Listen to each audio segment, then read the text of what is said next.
Hi, my name is Mark Anthony Diasa and you're welcome to Mark Diasa Farms. So today in this video, I want to show you how to hatch the BSF eggs. Now, in case you're wondering, what is BSF? BSF, it's a wonderful insect that God gave to mankind that can break organic waste material and turn into rich protein that we can feed to our livestock. Whether you're a fish farmer, pig farmer, poultry farmer, whatever livestock you're into, you can use the BSF larvae as good alternatives to the protein that you get from fish meal, soya meal, or other protein sources. And you can get 1 kg to 4 kg of fresh larvae from 1 gram of eggs. So in this video, we have 200 grams of eggs for this experiment. Well, not really an experiment because we just want to hatch for our farm. All right, without any further ado, let's get right into it. So there are several things you would need to hatch this BSF eggs. First and foremost, you're going to need these very strong nets that can stand, and we're also going to use this window mesh on top of it. Another thing we're also going to need is a substrate. Now, the substrate that you use in hatching the eggs is very, very important. The different kind of substrate people do use. Number one, you can use spent grain. 2, you can use starter chicken mesh. 3, you can use PKC. 4, you can use corn shaft or any other organic material. But there's something to take home with this. Whatever you're using to hatch your eggs, the BSF eggs, has to be fermented. Now, in my own case, I'm using starter chicken mesh. Now, I got the chicken mesh, fermented it for 2 good days, and that's what we're going to be using for this process. So, to get into this, the first thing I'll need to do is to get the jerry can I'm going to be using. Okay, now that I have the jerry can I'm using, the next thing I'm going to do is to put my substrate that I'm going to use in hatching these eggs. In this case, I'm using the starter chicken mesh. What I'll do first is to introduce my substrate in here.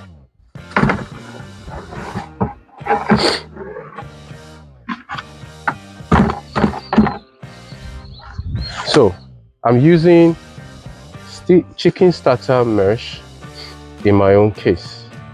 That's what I'm using. So as you can see here, I just have 1 inch of depth.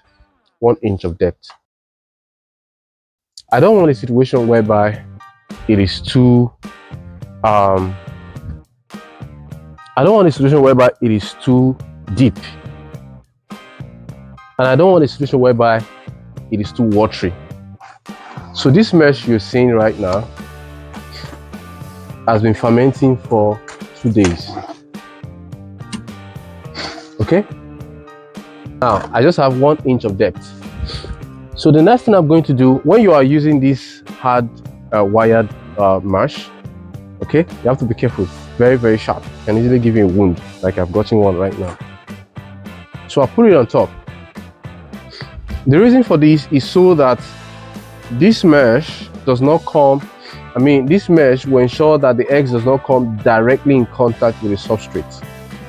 We want to ensure that the substrate is slightly above, or at least above, the substrate. That way, the eggs will not be damaged. Most will have up to 90% hatching rate. So the next thing I'm going to do, I'm going to put this mesh on top of it.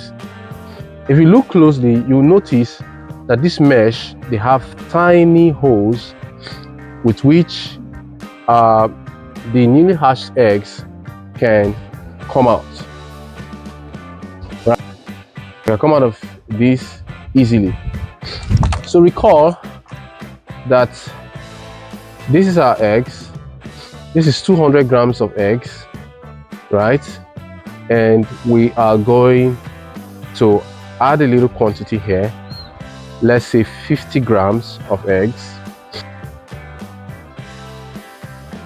So at this point, I didn't know my mic had gone off. so the audio wasn't there, so I had to do this voiceover afterwards. So what I did essentially here was to spread the eggs on the mesh, setup I had in there evenly, so that the newly hatched eggs, the neonates, can easily find their way out of the egg shells and fall into our substrates, where they would grow for another 5 to 7 days, and they become 5 to 7 days and become like 5-day-old larvae or 7-day-old larvae. At that point, they would have exhausted the substrate, and the substrate would be darkish in color. Thereafter, we can now introduce them into our biopond. In this case, we're using biopond as our grow out space. There are other persons who may have other things they would use, like plastic crates. And when it comes to BSF production, there are a lot of ways that you can improvise. For example, you can use this jerry can that I cut into half as where you grow them. You can use stuffs in your house that you're no longer using. You can use trampoline that you form in form of a pond. Essentially, you can use basically anything that has some space in it to grow your larvae. So when you're starting your own farm, it doesn't have to be a fancy building. It can just be what you already have in your around you, and you can use that to test the waters, like I always say. BSF farming is not rocket science. It's relatively easy. As you can see, we're not doing any technical thing here. We're just ensuring that the eggs are separate from the substrate. Like, we don't want them to come in direct contact with the substrate. That's essentially what we're doing, not more than that. And with this, we're sure that we're going to have up to 90% hatchery rate.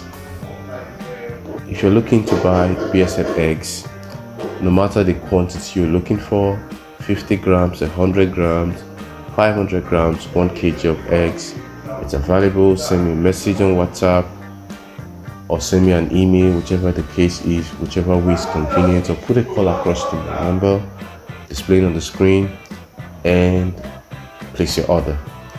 You can supply everywhere in Nigeria and some part of West Africa at the moment. And as time goes on, once we're able to get better logistics, we can send across the world.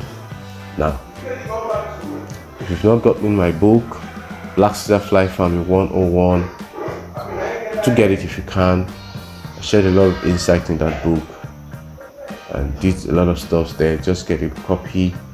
For now, we just have the e-copies because we hope to add more information as we go along farming the BSF. As we get more information, we tend to do revision and put some more content in the future.